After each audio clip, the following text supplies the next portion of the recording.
All right, so here we have a ratio problem. If you need to pause, read. Essentially, the scenario is in scenario one, the car is moving at a speed v. It takes a distance d to stop, and then the scenario is rerun with a new faster speed of 1.5 v, and it wants to find that new distance required to stop. Okay, and it says assume here the acceleration is the same. All right, so let's go ahead and do it.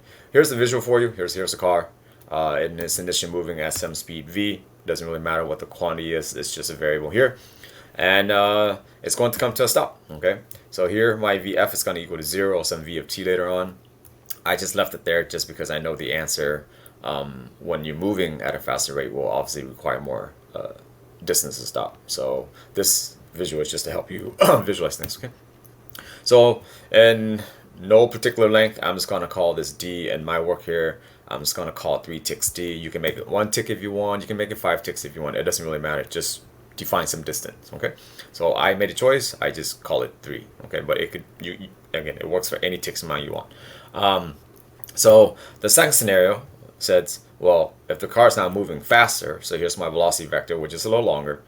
This is 1.5. Okay, well, common sense tells you that the distance required to stop would be greater than d, right? It's just an intuitive common sense thing.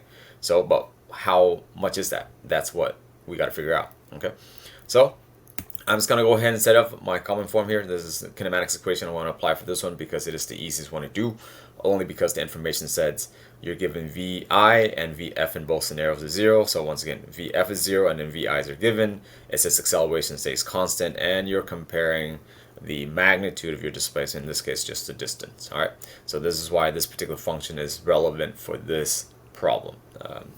So let's go ahead and apply it. So generically, I'm just going to go ahead and set up this information in the first scenario, second scenario. So here in the first scenario, the initial speed is just v, and in the second scenario, the speed is 1.5 v. Okay, and I'm just going to apply this particular kinematics equation. Okay, so recognize what function to play with, and then just kind of apply the conditions that's presented to you, and then just pay attention to the algebra. So here, I'm going to go ahead and do it on both sides. On both sides, so I want to go ahead and cross out VF because the scenario in both scenarios, you're coming to a stop. So VF must be 0 for both scenarios. Okay, all right, let's go ahead and crack out the left side here.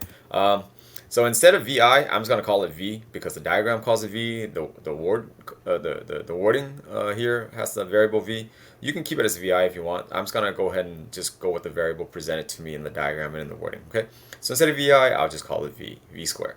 And then instead of delta X, I'll just call it D, just because the problem, once again, has capital D. Now, if it has it as X, then keep it as X. If it has it as lowercase d, just change X to lowercase d. So go with the flow.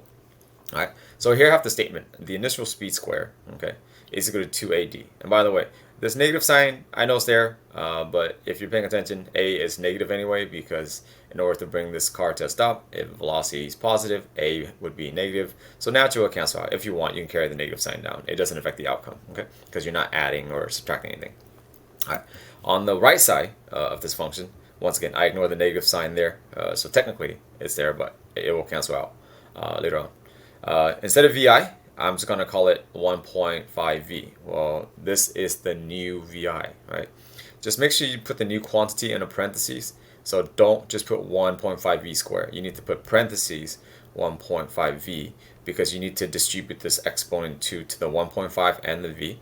On the right side, the 2 carries down. A is the same because it says so in the problem. It says, assume that A is the same.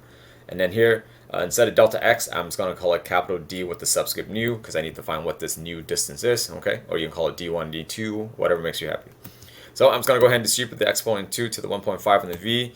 1.5 squared is going to give me 2.25, and then V squared is that. So you notice here I highlighted V squared because, well, you're pretty much done here at this point. You just have to recognize things. On the left side, I have the statement. It says V squared is equal to 2 times A times D, whatever D is.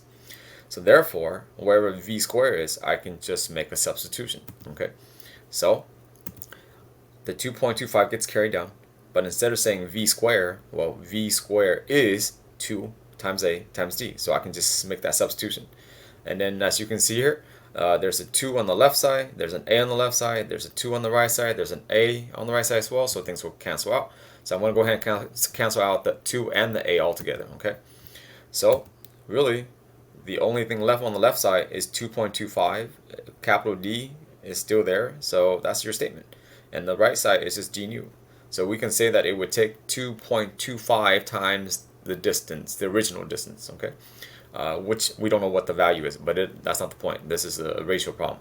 So visually, it just tells you this. On the diagram, well, there's d, you need 2.25, so roughly that much more to stop, okay, if your speed went from v to 1.5 v, which makes sense, okay? So these types of problems is to help you kind of, find this coefficient in the front, can you do it? And if you can, visually, hopefully it makes sense.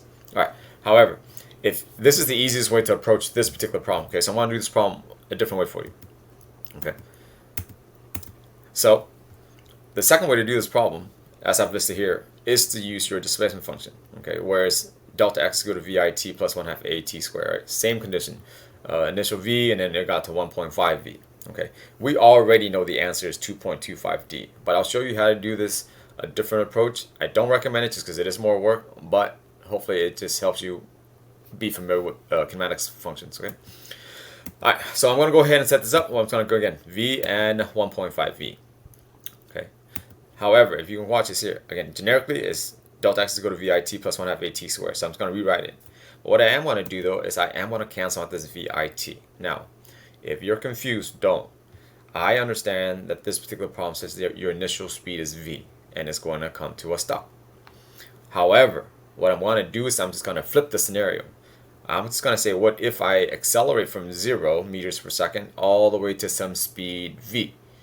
Well, switching the reference frame doesn't change the time, it doesn't change the physics, okay? So instead of saying vi is v and vf is 0, I'm just going to say vi is 0 and vf is v. And the time will remain the same. And likewise, in the second scenario, so instead of saying vf here is 0, well, I'll say, what if I put the car where my cursor is and just accelerate leftward to a speed of 1.5 v? The time will be the same, okay? All right, let's do it. So that's the reason why I cross vi out, because I'm going to flip the scenario, okay? All right, so in that case, delta x here on the left side is just going to be d. Again, the problem called capital D. What's delta x? Just d, okay? And then 1/2 at gets carried down, or 1/2 at squared gets carried down. And I want to do the same here on the right side. Well, wherever delta x is, instead of d, I'm just going to call it d nu, right? Because ultimately we're just trying to find what this new distance is in terms of the original distance d presented to us.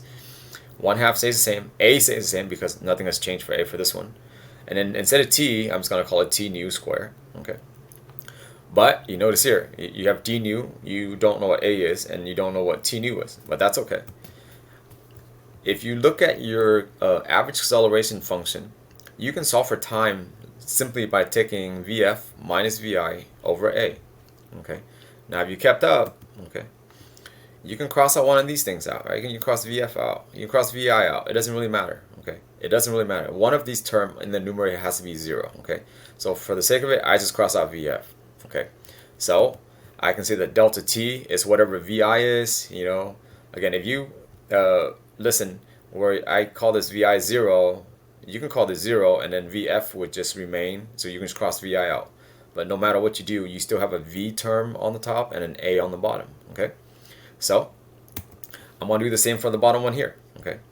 I'm going to flip the scenario. I understand that vi is 0, but if you were listening, whether vi is 0 here, or vf is 0 here, or vi is 1.5 v here, or vf is 0, one of the v's will cancel out because it's 0. Okay, so it doesn't really matter which one you cancel out, just be consistent. So since I cancel vf on the top out, I'm also going to cancel vf on the bottom out, okay? And if you want, you can plug in vf as v and vi is 0. If you want down here, you can plug in vf as 1.5, vi is 0, and it'll give you the same fraction. So if you simplify the work, because one of the numerator term has to be 0, t nu here is 1.5 v over a, right? Well, if you look on top here, v over a is just whatever the original t is, right? Which I don't know what the quantity is, I just know that it's t. So I have v over a, so instead of writing all this, I can just rewrite this statement here as 1.5. So instead of v over a, I can just write in terms of the t original. So it would just take 1.5 times the time to stop. Well, now that I know that, I can just plug it down here. So I just carry this statement down, d nu. 1/2 gets carried down, a gets carried down, but instead of t nu, I'm just going to say the new time would be 1.5 times the original time. and use parentheses. You're going to distribute that exponent like the last strategy. And once you get to here, it's pretty light work. 1.5 squared, once again, is 2.25, and then t squared is just t. Okay. All I did was, in the next step, is I pulled this 2.25 out. Okay, so instead of having in parentheses here, I just put this out because that's the coefficient that's different. And then I just rewrote 1/2 times a. There's the 1/2 times a, and then t squared. I highlight all this because if you look on the left side now, 1/2 times a times t squared is d. So everything that's highlighted here represents the letter d. So I can just simplify it and just substitute in. So I can say d nu is 2.25 times capital D. Okay, and as you can see, it gives you the same answer. Right? Again, I don't suggest this strategy because it is more work. I like the first strategy better just because you don't have to go through time. But you do you. All right, let's move on to this next one here. Here in the second problem in this video, it says a car is moving with an initial speed v. It can be stopped with the distance d. It says if the same car is moving with the speed 3v now and brakes provide half of the retardation here. What is the new stopping distance in terms of d? So in this problem, it's important that you understand it says provide half of the retardation, aka your acceleration is half. Okay, so let's do it again. So here's v, right? Here's vf, here's a, here's d, right? I listed a for this one because for this particular problem, a is not the same. Yeah, you read the last problem with me. It says assume a was the same. This one though, it says, well, in the second scenario, you're moving faster, but the brakes only provide half of the acceleration. So make sure you, again, apply physics according to what's presented to you at that moment. All right. So here's the second scenario. So instead of calling it v, I'm just going to call it, 3v, because the problem said so. Well, what's my a? Well, it says half. So whatever this a is on top, I'm just going to call it a over 2. Well, what's my vf? My vf is still 0. I'm trying to find this new distance. So I'm just going to apply this strategy again because this is the quickest one based on the information given to us. All right, so I'm just going to go ahead on the left side of the table here. I'm just going to call it V and A, initial V, acceleration A. All right, on the right side, I'm going to call it initial 3V, and my acceleration here is half now. So this is A over 2. So you just go through the same process and just be careful with your algebra. Well, what's VF? VF is 0. Why? Because it came to a stop. All right, so I can just go ahead and cross both those terms out. So as you practice, you can probably start leaving VF out for this type of scenario where it comes to a stop, right? Once again, I know the negative signs here, are there. But ultimately, once you cancel VF out, you're not adding, you're not subtracting anything. So really, it doesn't really matter.